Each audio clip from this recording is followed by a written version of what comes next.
The storm hit Carson Valley without warning, the kind that turns the Montana sky black as coal and sends cattle running for shelter. Jack Morrison had seen plenty of storms in his 43 years, but tonight felt different. 3 months had passed since Sarah died, and the ranch felt like a graveyard of memories. Every corner held her laughter, every room her absence. He moved through the house like a ghost himself, going through motions that no longer held meaning. The wind rattled the windows as Jack pulled on his coat. The horses needed checking, storm or no storm. He grabbed his flashlight and stepped into the driving rain, the cold drops mixing with something he refused to call tears. The barn loomed ahead, its red paint faded to the color of dried blood. He'd been meaning to repaint it. Sarah had asked him to, that last summer when neither of them knew how little time remained. The barn door hung slightly open, creaking on rusty hinges. Jack frowned. He'd secured everything before the storm hit. His hand instinctively went to the rifle he wasn't carrying, a habit from younger days when mountain lions prowled too close. He pushed the door wider, flashlight beam cutting through the darkness. That's when he saw her. A woman stood in the corner near the empty horse stalls, soaked to the bone, her dark hair plastered to her face. She couldn't have been more than 30, dressed in jeans and a thin jacket completely inadequate for Montana weather. But it wasn't her appearance that made Jack's heart stop. It was what she held in her trembling hands. An envelope. Cream-colored, water-stained, with handwriting he'd know anywhere because it was his own. "Don't move," Jack said, his voice harder than he intended. The woman flinched but didn't run. Her eyes were wide, frightened but also determined. Something about her face tugged at his memory, but he couldn't place it. "I'm sorry," she said, her voice barely audible over the storm. "I didn't mean to trespass. I just needed to find you."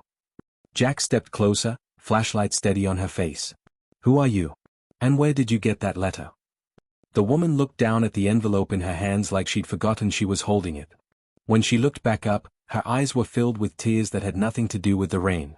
"My name is Emma Walsh," she said. "And this letter was supposed to save my mother's life." The words hit Jack like a physical blow. He'd written only one letter that mattered in the last 20 years, one letter that could have changed everything. A letter he'd composed in the depths of grief and rage, pouring out every thought he'd never shared, every regret that haunted him. A letter addressed to the doctor who'd misdiagnosed Sarah, who'd sent her home with pain medication when she had stage 3 cancer eating through her body. A letter he'd written, sealed, addressed, and then hidden in his desk drawer because sending it wouldn't bring Sarah back. "That's impossible," Jack said, but his voice had lost its edge. "I never sent that letter." Emma took a shaky breath. "I know. That's why I'm here. Because somehow, impossibly, my mother received it anyway. And the things you wrote in it, the symptoms you described, the timeline, the delays in treatment, it was exactly what was happening to her. She took your letter to a different doctor. They ran tests. They found her cancer early, stage 1. They operated 2 weeks ago. The surgeon said if she'd waited another month, it would have been too late." The barn seemed to tilt around Jack. The flashlight wavered in his hand. "That doesn't make any sense. I wrote that letter the night Sarah died. It's been in my desk ever since." Emma reached into her jacket pocket with her free hand and pulled out her phone, wrapped in a plastic bag for protection. She tapped the screen and turned it toward him. The photo showed an identical envelope, opened, with his handwriting visible on the pages inside. "It arrived at my mother's house 6 weeks ago," Emma said. "No return address, but your name was at the bottom of the letter. It took me 3 weeks to track you down. I had to come here. I had to thank you. You saved her life with words you never meant anyone to read." Jack stared at the photo, then at the sealed envelope in Emma's other hand. The impossibility of it crashed over him like the storm outside. 2 letters, one that existed and one that shouldn't. One that saved a life while locked in a drawer. His mind raced through explanations, but none of them made sense. "Where did you get that one?" he asked, pointing at the sealed envelope she still held. Emma's expression changed, becoming something he couldn't read. "From your desk drawer. I broke into your house an hour ago. I needed proof that you'd really written it, that this wasn't some elaborate hoax. When I found this, still sealed, still unsent, I knew something impossible had happened. So I ran here when I heard you coming." The honesty of her confession, the rawness in her voice, kept Jack from the anger he should have felt. Instead, he felt something else entirely. A stirring of purpose he hadn't experienced in months. "Show me," he said finally. "Show me the letter your mother received." Jack led Emma through the rain to the house, neither of them speaking as water poured from the black sky. Inside, he handed her a towel and pointed toward the bathroom. "There's hot water. Change into something dry. I'll find you clothes." While she showered, Jack sat at his kitchen table and stared at the sealed envelope she placed in front of him. His handwriting mocked him from the cream-colored paper. He remembered writing every word that night, Sarah's body barely cold at the funeral home, his grief a living thing that had torn the words from somewhere deep in his chest. The letter had been addressed to Dr. Raymond Chen, the physician who'd dismissed Sarah's pain as stress, who'd prescribed anxiety medication when cancer was devouring her pancreas. He'd written about the missed opportunities, the ignored symptoms, the casual dismissal of a woman's pain. He'd written with surgical precision about every appointment, every complaint Sarah had voiced, every moment that could have led to earlier detection. It wasn't just anger on those pages. It was a roadmap of medical negligence, documented with dates and details because Jack Morrison never forgot anything that mattered. Emma emerged wearing his old flannel shirt and Sarah's sweatpants. The sight of someone else in his dead wife's clothes should have hurt, but somehow it didn't. Emma looked lost in the oversized clothing, younger than her years, vulnerable in a way that made Jack remember he'd once been good at taking care of people. "Sit," he said, pushing out a chair. "Coffee's brewing." Emma sat, pulling Sarah's phone from her jacket pocket. She'd sealed it carefully in the plastic bag, protecting it like a sacred object. She opened the Photos app and handed it to him without a word. Jack enlarged the image and began to read. His own words stared back at him, but seeing them through a screen, knowing someone else had read them, changed everything. He'd written about Sarah's symptoms with clinical detail. The weight loss she'd attributed to stress. The back pain that came and went. The digestive issues they'd both dismissed as aging. The yellow tint to her skin that appeared so gradually they hadn't noticed until it was pronounced. Every symptom was there, documented in his desperate attempt to make sense of senseless loss. But it was his timeline that made his blood run cold. He'd written the dates of every appointment, every phone call to the doctor's office, every time Sarah had been told she was fine when she wasn't fine at all. It was a prosecutor's brief, built to destroy Dr. Chen's career. He'd never sent it because somewhere in his grief-stricken mind, he'd known it wouldn't bring Sarah back. "Your mother saw this and recognized herself," Jack said quietly. Emma nodded, wrapping her hands around the coffee mug he'd placed in front of her. Every symptom. Every excuse she'd been giving herself. She'd been to her doctor twice in 3 months, and both times she'd been told it was probably gallstones or acid reflux. She had the same back pain, the same weight loss, the same everything you described. Your letter terrified her because it was like reading her own story. But it wasn't addressed to her. No. It came to her house in Denver with no return address. Just Dr. Chen's name crossed out and her name written above it in different handwriting. "Not yours." She thought maybe it was from a lawyer, part of some malpractice case she should know about. But when she read it, she couldn't ignore the parallels. Jack set the phone down and looked at Emma directly. "This doesn't make sense. I wrote one letter. It's still in my desk, sealed. How did a copy end up with your mother?" Emma met his gaze without flinching. "I don't know. I've spent 6 weeks trying to understand it. I hired a handwriting expert who confirmed the letter my mother received was written by the same person who wrote your signature. Not a photocopy or a print. Original handwriting on the same kind of paper. They said it was impossible for 2 people to have handwriting that identical." "Maybe I had a stroke that night," Jack said, the explanation sounding weak even to his own ears. "Maybe I wrote 2 letters and mailed one while in shock." "Did you?" "No. I remember that night like it was yesterday. I wrote one letter. I sealed it. I put it in my desk drawer and haven't touched it since." Emma leaned forward, intensity burning in her eyes. "Then something else happened. Something we can't explain. And I need to understand what, because my mother is alive because of it." She had surgery. They removed a tumor the size of a golf ball from her pancreas. Stage 1, caught early enough that her survival rate is over 90%. The surgeon said your letter saved her life because she came in demanding specific tests. Jack stood abruptly and walked to his study. He pulled the letter from his desk drawer where it had sat for 3 months. The seal was intact, unbroken. He brought it back to the kitchen and placed it next to Emma's phone. "I believe you," he said. "I don't understand it, but I believe you. What I don't understand is why you broke into my house instead of just knocking on my door." Emma's face flushed. "I tried. For 3 days I've been in town, working up the courage to approach you. I talked to people. They told me about your wife, about how you've shut yourself off since she died. They said you don't answer the door, don't take calls. I saw you in town yesterday, and you looked like you'd blow away in a strong wind. I was afraid that if I knocked and told you this story, you'd think I was insane or trying to con you somehow. So breaking and entering seemed like a better option. I needed proof. I needed to see if the letter existed. When I found it in your drawer, exactly where it should be, still sealed, I knew this was real. Whatever happened, it wasn't a mistake or a trick. It was something impossible. Jack sat back down, suddenly exhausted. Do you believe in ghosts, Emma? The question hung in the air between them. Emma considered it carefully before answering. I didn't. But my mother is alive, and by every logical explanation, she shouldn't be. Your letter appeared in her mailbox on a Tuesday morning. I checked your town's postmark. It wasn't mailed from here. It wasn't mailed from anywhere. There's no postage, no processing marks. It just appeared. Sarah would have wanted that, Jack said softly. If she could have reached out from beyond death to save someone, she would have. She was that kind of person. Emma's eyes filled with tears. I'm so sorry for your loss. I can't imagine what you went through. The same thing your mother almost went through. The same thing that terrifies me every day, knowing it could have been different if someone had just listened to her. They sat in silence for a long moment, the storm raging outside, the impossible letter between them on the table. Finally, Emma spoke. What do we do now?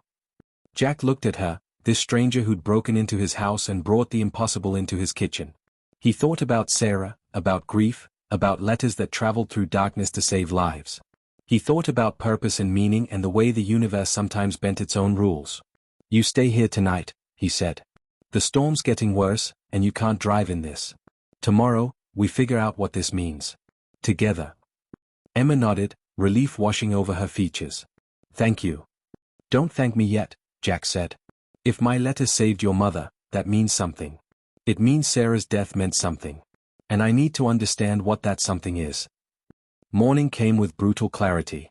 The storm had passed, leaving the Montana landscape crystalline and sharp under a sky so blue it hurt to look at. Jack woke on the couch where he'd insisted on sleeping, his back complaining about the decision. He could hear Emma moving in the kitchen, smell coffee brewing. It had been 3 months since anyone but him had made coffee in this house. He found her at the table, her laptop open, surrounded by papers she must have printed from his old inkjet. Her hair was pulled back, and she wore the same fierce concentration he'd seen last night. She looked up when he entered. I couldn't sleep, she said. I've been going through everything again. Jack, there's something else. He poured coffee and sat across from her. Tell me. Emma turned her laptop toward him. On the screen was a news article from 6 weeks ago, dated the same day her mother had received the letter. The headline read, Local woman credits anonymous letter for early cancer detection. That's not your mother, Jack said, studying the photo of a woman in her 50s with gray hair and kind eyes. No. Her name is Patricia Holbrook. She lives in Eugene, Oregon. She received a letter 6 weeks ago, the same day as my mother. No return address, original handwriting, describing symptoms that matched her own exactly. The letter was supposedly from a widower whose wife died of ovarian cancer. Patricia took the letter to her doctor and demanded tests. They found early-stage ovarian cancer. She's in treatment now, and her prognosis is good. Jack's hands tightened around his coffee mug. You're saying this happened to someone else? Not just someone else. Emma clicked to another article. Meet Robert Chen in Philadelphia. Not related to your Dr. Chen. He received a letter about heart disease symptoms from someone whose father died of a massive coronary. Robert went to a cardiologist. They found a 90% blockage in his main artery. He had emergency surgery 3 days after receiving the letter. She clicked again. And again. 7 more articles, each one detailing a person who'd received an anonymous letter describing symptoms that matched their own, written by someone who'd lost a loved one to the same condition. Each letter arrived on the same day. Each one was original handwriting. Each one saved a life. 10 people, Jack said, his voice hollow. 10 people received letters they shouldn't have received, all on the same day. 10 people we know about, Emma corrected. These are just the ones who went to the press. How many others received letters and never told anyone? Jack stood and paced to the window. The mountains loomed in the distance, indifferent to human mysteries. This can't be coincidence. No. It's something else. A pattern. A purpose. Emma's voice trembled with excitement and fear. I spent the night researching each case. Every single letter was written by someone in deep grief. Every letter was never sent. And every letter somehow found the exact person who needed to read it. How is that possible? I don't know. But Jack, there's more. I found a forum online, people discussing strange occurrences around death and grief. 3 weeks ago, someone posted about receiving a letter from a dead friend. The letter had been written but never sent, still sealed in the friend's belongings after she died. Somehow, it appeared in this person's mailbox anyway. Jack turned from the window. Did the letter save a life? The person didn't say. But they described the same thing: original handwriting, impossible delivery, perfect timing. Emma closed her laptop and looked at him with an intensity that reminded him of Sarah when she was working through a problem. Whatever's happening, it's bigger than just your letter or my mother. Something is moving these words across impossible distances. Why? Jack asked. Why would the universe, or God, or whatever, decide to deliver letters that grieving people wrote but never sent? Because those letters hold truth that needed to be told, Emma said softly. Because sometimes the things we don't say are the things that matter most. Your letter to Dr. Chen wasn't just about anger or blame. It was about love. You documented everything because you loved Sarah so much that every detail mattered. That love, that attention, that care, it saved my mother's life. Jack felt something crack open in his chest, a grief he'd been holding at bay for 3 months. She died because someone didn't care enough to look closer. And now strangers are living because I cared too much to forget. Yes, Emma said. Exactly yes. They spent the morning researching, following digital threads across the internet. Emma had created a spreadsheet, tracking every case they could find. By noon, they'd identified 16 confirmed cases. All on the same day. All letters that should never have been delivered. All lives saved by words written in grief. There has to be someone coordinating this, Jack said, studying the map Emma had created showing where each letter had originated and where it had been delivered. Some kind of organization that's accessing sealed letters and mailing them. I thought that too, Emma said. But look at the logistics. These letters came from locked desks, safety deposit boxes, even one that was buried with someone. How would an organization access them? And why would they go to such elaborate lengths? What's the alternative? Magic.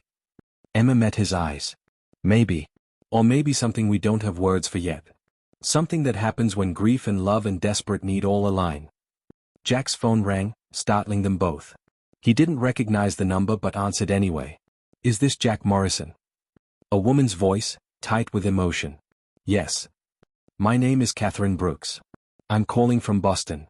I received your number from Emma Walsh. She posted in a forum I follow, looking for people who might have experienced something similar to what happened to her mother. Jack put the phone on speaker. Go on. 3 weeks ago, I received a letter. It was about diabetes symptoms and complications.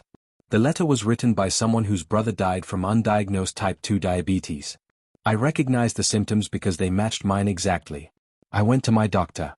I was in early diabetic crisis. Another week and I would have been in a coma. Where did the letter come from? Emma asked. That's why I'm calling. The return address was for a house in Kentucky. I looked it up. The man who lived there, the one who supposedly wrote the letter, died 3 years ago. His house burned down 2 years ago. There's nothing left. But I received his letter 3 weeks ago, and it was dated the day he died. Jack and Emma looked at each other. The pattern was breaking, evolving into something even stranger. Ms. Brooks, Jack said carefully, do you still have the letter? Yes. And Mr. Morrison, there's something else. After I received it, after I went to the doctor and started treatment, I wrote my own letter. About what I was feeling, what I'd learned, what I wished I'd known sooner. I wrote it to no one in particular. Just needed to get the words out. I sealed it and put it in my desk drawer. And? Emma prompted. It's gone. I checked this morning. The drawer is locked, exactly as I left it. But the letter is gone. The call from Catherine Brooks changed everything. Jack and Emma spent the afternoon on the phone, talking to 5 more people who'd received impossible letters. Each conversation revealed the same pattern. Letters arrived without explanation. Lives were saved. And when the recipients wrote their own letters about their experiences, those letters disappeared from locked drawers and sealed boxes. By evening, they had mapped 23 confirmed cases.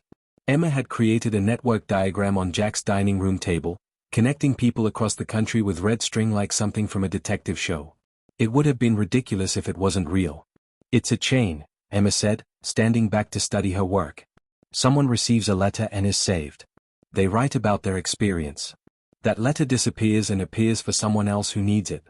The grief and gratitude are being recycled, converted into more saved lives. Jack studied the pattern. But it started somewhere. All these letters trace back to that one day 6 weeks ago. What happened that day to trigger this? Emma checked her notes. It was a Tuesday. Nothing special about the date. No eclipse, no significant event I can find. Just an ordinary Tuesday when extraordinary things started happening. Maybe it wasn't about the date, Jack said. Maybe it was about critical mass. Maybe enough people were grieving, writing letters they'd never send, and something in the universe decided those words deserved to be heard. That's a comforting thought, Emma said. That the universe cares about unsent letters. Is it? Because if the universe is reading our private thoughts and redistributing them without permission, that's terrifying. Emma turned to face him. Is it worse than your wife dying because someone didn't listen? Is it worse than my mother dying because she didn't advocate hard enough for herself? Maybe the universe is just correcting its mistakes. Before Jack could respond, his doorbell rang. They both froze. Jack hadn't had a visitor besides Emma in 3 months.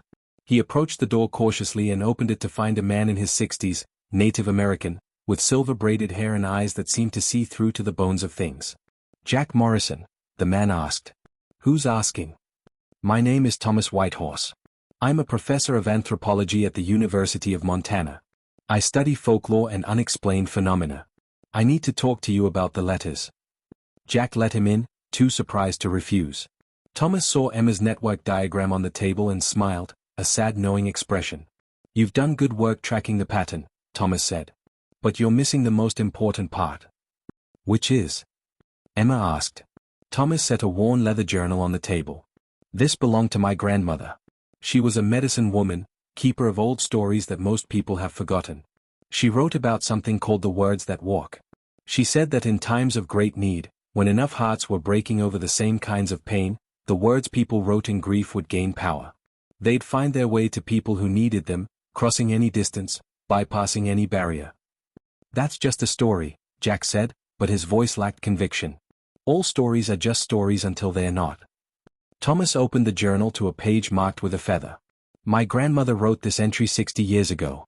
She described a woman in her tribe who lost her daughter to tuberculosis. The mother wrote a letter to the Indian Health Service, detailing every symptom they'd ignored, every appointment they'd missed, every way they'd failed her daughter. She never sent it. Too angry, too broken. But 3 months later, another mother in a different tribe received that letter. She recognized her own daughter's symptoms. She fought harder with the doctors. Her daughter lived. One case 60 years ago doesn't explain what's happening now, Emma said. One case I know about, Thomas corrected. My grandmother wrote that it happened in cycles. Times of widespread grief and loss would trigger the phenomenon. Letters would travel for a season, maybe a year, saving dozens or hundreds of people. Then it would stop until the next cycle. Jack felt something cold settle in his stomach. You're saying this has happened before? Many times. I'm saying grief has always had power. Words written in pain have always had the potential to heal. Most of the time, that power stays dormant. But sometimes, when conditions are right, it wakes up. What conditions? Emma demanded. Thomas looked at them both with ancient patience. Critical mass of suffering. Enough people in enough pain, writing truth that needs to be heard. The words that walk don't discriminate. They don't judge who deserves saving. They just find the words that match the need and move them where they need to go. That's impossible, Jack said. You're holding evidence that it's not impossible. You're talking to a woman whose mother is alive because of it. At what point do you stop calling it impossible and start calling it real? The question hung in the air. Jack looked at Emma, at her diagram of connections, at the pattern they'd uncovered. He thought about Sarah, about the letter he'd written in the depths of grief, about how his pain had somehow transformed into someone else's salvation. If this is real, Jack said slowly, if letters can travel through whatever barrier separates the written from the delivered, then what stops it? Does it just keep going forever? Thomas's expression grew grim. My grandmother wrote about that too. She said the cycle ends when the grief that powers it is exhausted or resolved. When the people who started it have healed enough that their words lose their power. Or when something breaks the chain. What could break it? Emma asked. Lots of things. Someone receiving a letter and ignoring it. Someone writing in bad faith, trying to manipulate the system. Or someone deciding to keep their letter, refusing to let it go even if it could save a life. Jack understood immediately. That's why the letters disappear. After someone is saved, after they write about their experience, the letter has to leave. It has to find the next person. If someone held onto it, refused to release it, the chain would break. Exactly, Thomas said. The words that walk require movement. They require release. Holding onto them is like damming a river. Eventually, something gives. Emma looked at Jack. Do you still have your letter? The original one you wrote. Jack went to the kitchen and retrieved it from where he'd left it on the counter. Still sealed. Still unread except by him in the moment of writing. He held it up. This letter has power, Thomas said quietly. Your grief, your love for your wife, your detailed accounting of every moment that mattered, it's all in there. If you open it, read it aloud, release it into the world, it could save more lives. It could become part of the chain. Or I could keep it, Jack said. It's mine. It's all I have left of that night, of the moment when I tried to make sense of Sarah's death. Yes, Thomas agreed.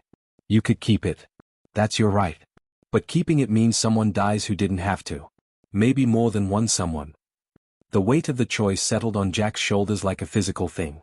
He looked at the letter in his hands, at the words he'd poured out in darkness, at the pain he'd tried to contain in ink and paper. Why me? He asked. Why my letter specifically? There are thousands of grieving people out there. Why does mine matter? Because you wrote truth, Emma said softly. Because every word in that letter is documented fact. Because you loved Sarah enough to remember every detail, and that kind of love has power. That kind of attention to someone else's suffering can save lives. Jack walked to the window and stared out at the Montana landscape he'd shared with Sarah. He remembered her laugh, her strength, the way she'd faced death with more courage than he'd ever possess. He remembered writing the letter, trying to make her death mean something, trying to ensure her suffering hadn't been pointless. If I release this, he said, if I let it go, does it bring her back? No, Thomas said. Nothing brings them back. Does it make the pain stop? No. But it transforms it into something that saves others from the same pain. Jack turned to face them. And if I keep it? Then you keep your private grief private, Thomas said. No shame in that. Not everyone is meant to share their pain with the world. But Emma stepped forward, her eyes bright with unshed tears. My mother is alive because you wrote that letter. She gets to see me get married someday. She gets to meet her grandchildren. She gets to grow old. All because you paid attention to Sarah's suffering enough to document it. If you release that letter, if you let it become part of this, how many more mothers get to live? How many more families stay whole? The choice crystallized in Jack's mind. Hold on to his private pain, keep the letter as a memorial to Sarah, preserve his grief as something sacred and untouched. Or release it, let it travel through whatever mysterious channels the universe had opened, trust that his words could spare others from the same loss. He thought about Sarah. About what she would want.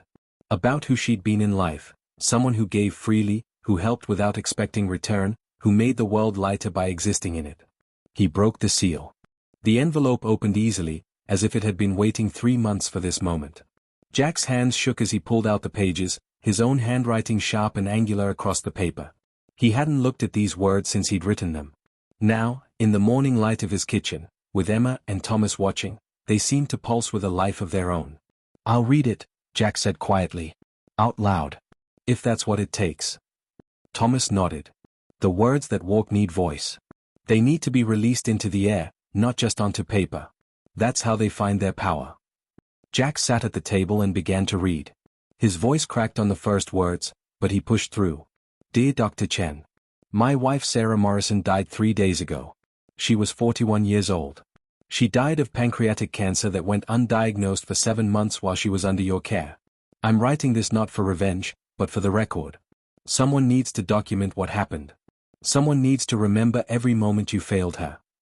The words poured out, each sentence a precise accounting of medical appointments, symptoms reported and dismissed, tests that weren't ordered, referrals that weren't made. Jack had documented everything with the clarity of someone who understood that details mattered, that specificity was the difference between vague complaint and actionable evidence. He read about Sarah's first visit, 6 months before her diagnosis, complaining of back pain and digestive issues. How Dr. Chen had prescribed antacids and suggested stress management. He read about the second visit, 2 months later, when Sarah had lost 15 pounds and couldn't keep food down. How Dr. Chen had tested for ulcers but not cancer, had sent her home with stronger medication and a recommendation to see a therapist. Emma wiped tears from her face as Jack described the third visit, when Sarah's skin had taken on a yellow tint and she could barely stand without pain. How Dr. Chen had finally ordered imaging, but by then it was too late. The cancer had spread. Stage 4. 6 months to live, which became 3 months, which became weeks. Jack read every detail of Sarah's decline. The treatments that bought days, not years.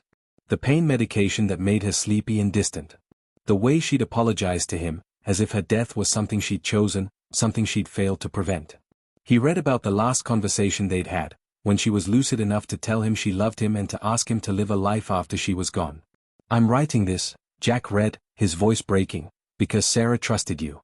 Because she believed in the system. Because she thought that if she followed the rules, listened to her doctor, did everything right, she would be okay. She was wrong. And now she's gone. And the only thing I can do is make sure her death means something. Make sure someone, somewhere, doesn't lose someone they love because a doctor wasn't listening." He finished reading and set the pages down. The kitchen was silent except for Emma's quiet crying. Jack felt hollowed out, as if reading the words aloud had pulled something essential from his chest and left a cavity behind. Then the pages began to glow. It was subtle at first, a faint luminescence around the edges of the paper. Jack stared, too shocked to move. The glow intensified, spreading across the words like liquid light. Emma gasped. Thomas nodded as if he'd expected this. "Don't touch them," Thomas said. "Let it happen." The pages lifted from the table on their own, floating in the air between them. The words Jack had written began to shift, rearranging themselves into new patterns. Some sentences stayed the same, but others transformed, becoming more general, less specific to Sarah's case. The dates changed. The name changed. The letter was rewriting itself, becoming a template that could fit any patient, any failure of care, any family's grief. Then the pages multiplied. 1 became 2, 2 became 4, 4 became dozens. The letters spun in the air like autumn leaves, each one glowing with its own light. They began to fade, one by one, disappearing into something that looked like rifts in reality itself, tears in the fabric of the kitchen that revealed darkness beyond. "Where are they going?" Emma whispered. "To whoever needs them," Thomas said. "To every person out there right now experiencing symptoms they're afraid to mention. To every patient being dismissed by doctors who aren't listening. To every family that's about to lose someone because the medical system failed them. Your husband's words are becoming a net, catching people before they fall." Jack watched his letter multiply and disperse, feeling something he hadn't felt since Sarah died. Purpose. Meaning. The sense that her death, while still tragic and unfair and wrong, had created something larger than his private grief. Her suffering, documented with love and fury, was becoming a shield for strangers. The last letter vanished. The kitchen returned to normal, no glowing pages, no rifts in reality. Just 3 people standing around a table, changed by what they'd witnessed. "What now?" Jack asked. Thomas smiled. "Now you wait. In a few days, maybe a week, you'll start hearing stories. People who went to doctors with symptoms they couldn't ignore. Tests that got ordered. Early diagnoses. Lives saved. Each one because your words found them at exactly the right moment. And then? Then you write another letter. About something else. Some other truth that needs telling. The words that walk will carry it if it needs to be carried. Or it won't, and it stays private. Either way, you've learned the pattern. You've seen what's possible." Emma pulled out her phone, hands shaking. "It's already starting. Look." She turned the screen toward Jack. Social media was lighting up with posts from across the country. A man in Texas posting about a letter he'd received that morning describing pancreatic cancer symptoms. A woman in Maine thanking an anonymous stranger for a letter that prompted her to demand better care. A teenager in Arizona whose parent had just been diagnosed early because of a mysterious letter that appeared in their mailbox. 12 posts in the last 10 minutes, Emma said, scrolling rapidly. All describing letters about cancer symptoms and medical negligence. All arriving this morning. "Jack, your words are reaching them right now." Jack sat down heavily, overwhelmed by the scope of what he'd set in motion. "How many people will receive it?" "As many as need it," Thomas said. The words that walk find their targets with perfect accuracy. No wasted effort. No random chance. If someone receives your letter, it's because they need it at that exact moment.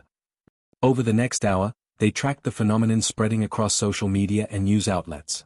A hospital in Chicago received 17 patients in one morning, all carrying the same letter, all demanding specific tests. A medical practice in Seattle had to bring in extra staff to handle the sudden influx of people requesting cancer screenings.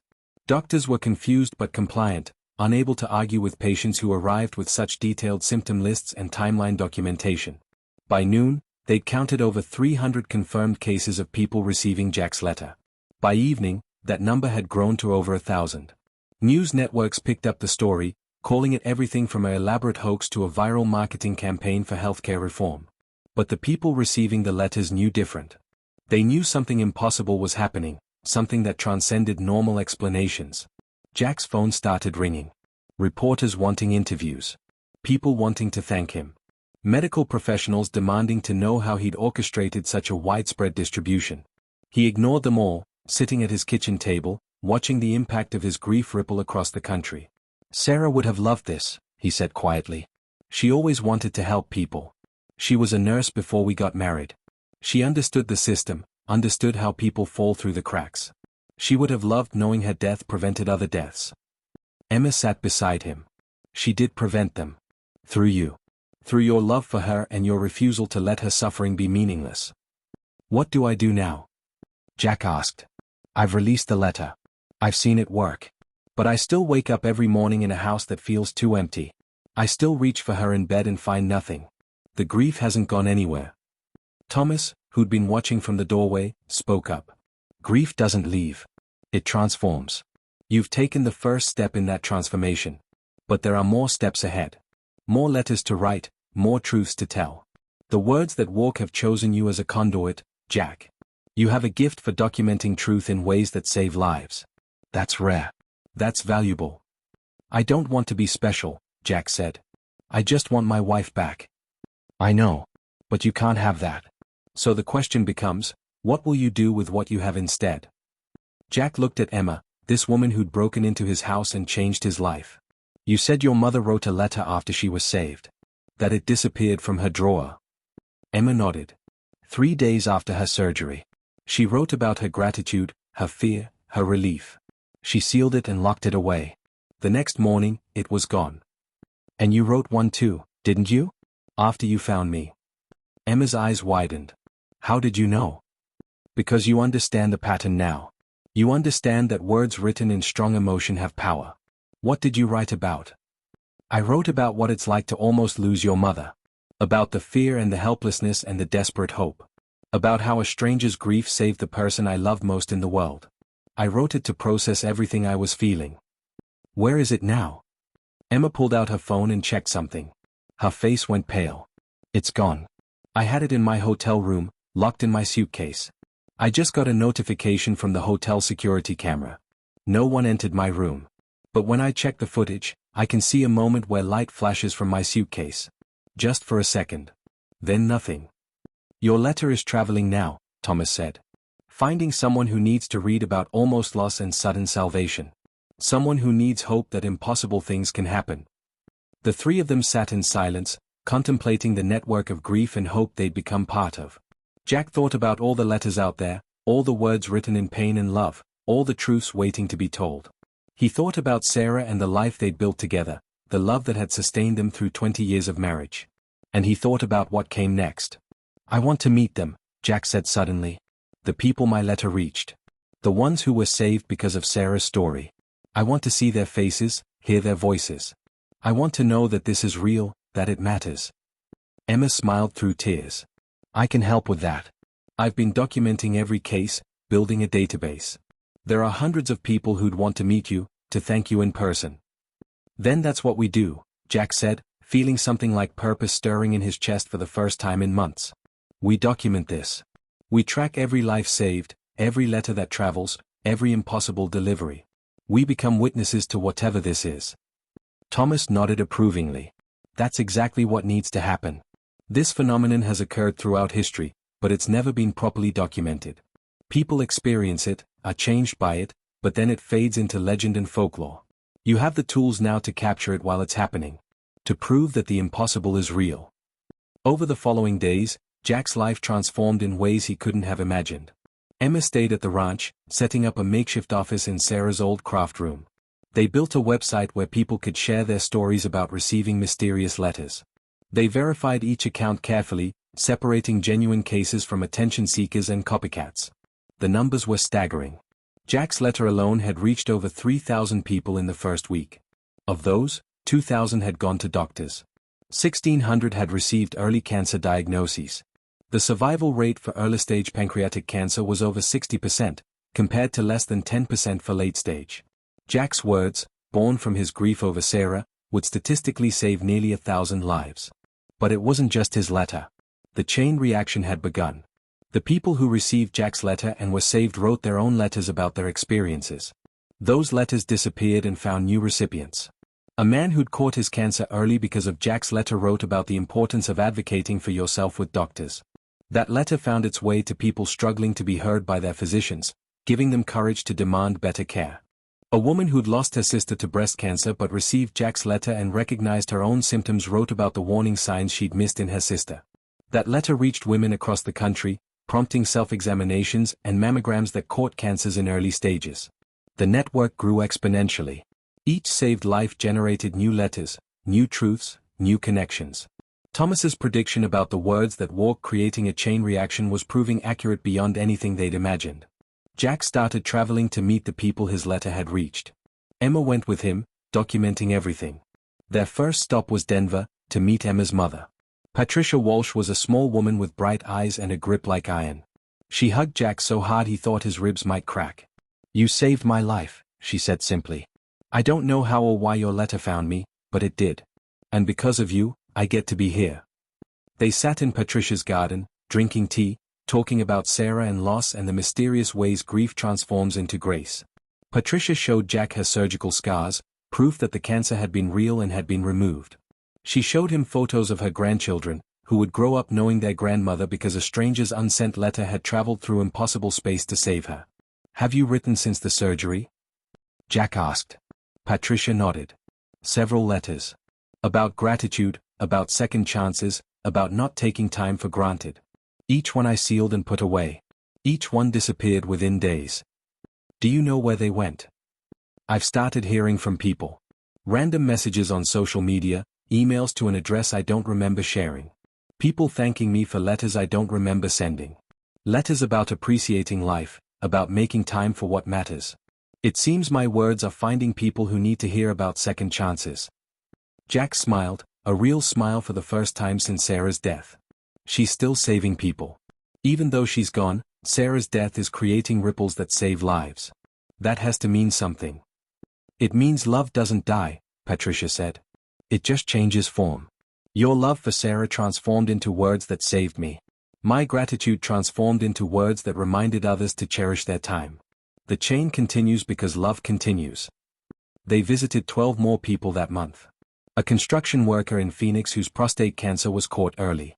A teacher in Minnesota who'd ignored symptoms until Jack's letter made her face the truth. A retired veteran in Florida who'd been too proud to admit he needed medical help.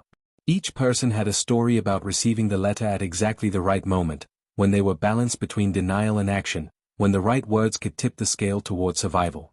And each person had written their own letters afterward, contributing to the growing network of words that walked across impossible distances to save lives. Back at the ranch, Jack started writing again. Not letters of grief and anger, but letters of observation and truth. He wrote about the loneliness of widowhood, about the way society expects grief to follow a schedule, about the small betrayals of a body that keeps living when the heart wants to stop. He wrote about hope found in unexpected places, about strangers who become family, about purpose discovered in pain. Some letters disappeared from his desk. Others stayed. He learned to tell the difference. The letters that vanished were the ones that held universal truths, experiences that others needed to hear. The letters that remained were private conversations with Sarah, words meant only for her, wherever she was. Emma became a permanent fixture at the ranch. She'd quit her job in Denver, dedicating herself full-time to documenting the phenomenon. She built an extensive database, tracking the spread of letters across the country and eventually across the world. The words that walk weren't limited by geography or language. Letters written in English appeared translated into Spanish, Mandarin, Arabic, whatever language the recipient needed. "It's growing," Emma told Jack one evening as they reviewed the data. "We're tracking over 50,000 documented cases now. 50,000 people who've received letters that saved or changed their lives.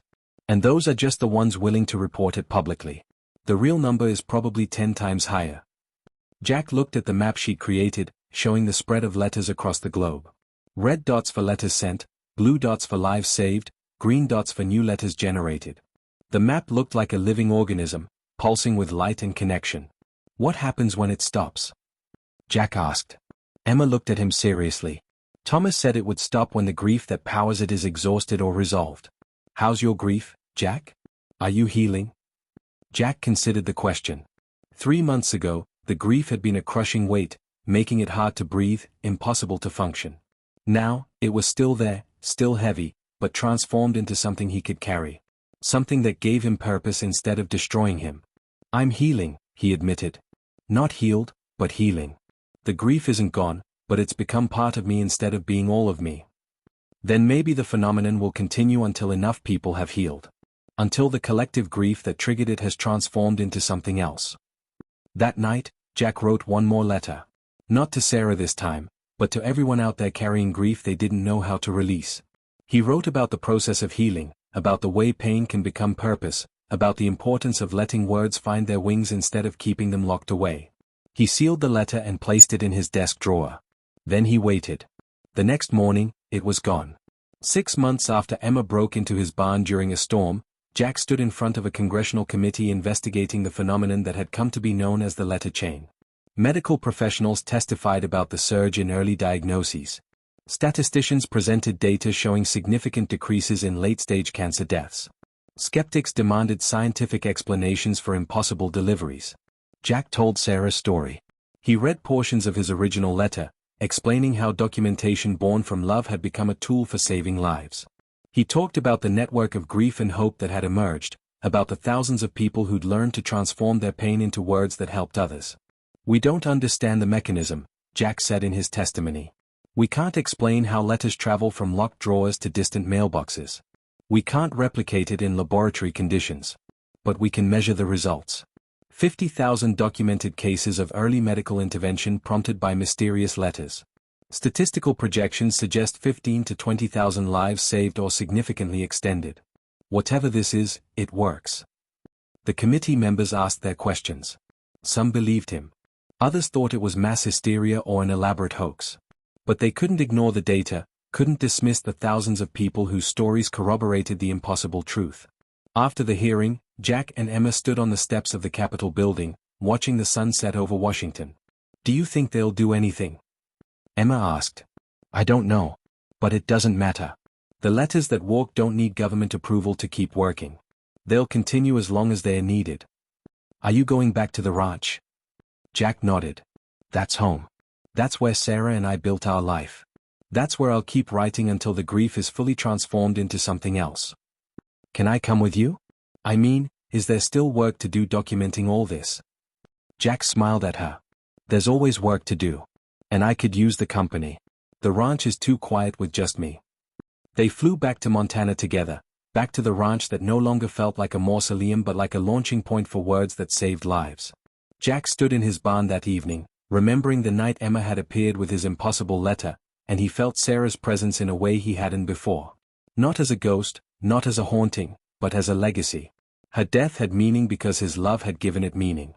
His words had given her suffering purpose. And that purpose continued to ripple outward, saving strangers, building connections, proving that grief could become grace if you were willing to release it into the world.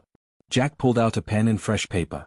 There were more truths to tell, more letters to write, more words that needed to walk across impossible distances to find the people who needed them most. He began to write, and somewhere across the country, someone opened their mailbox to find an envelope they desperately needed, containing words written by a stranger who understood their pain. The chain continued. The words walked on. And love, transformed by grief into something powerful and purposeful, kept saving lives one letter at a time. The end.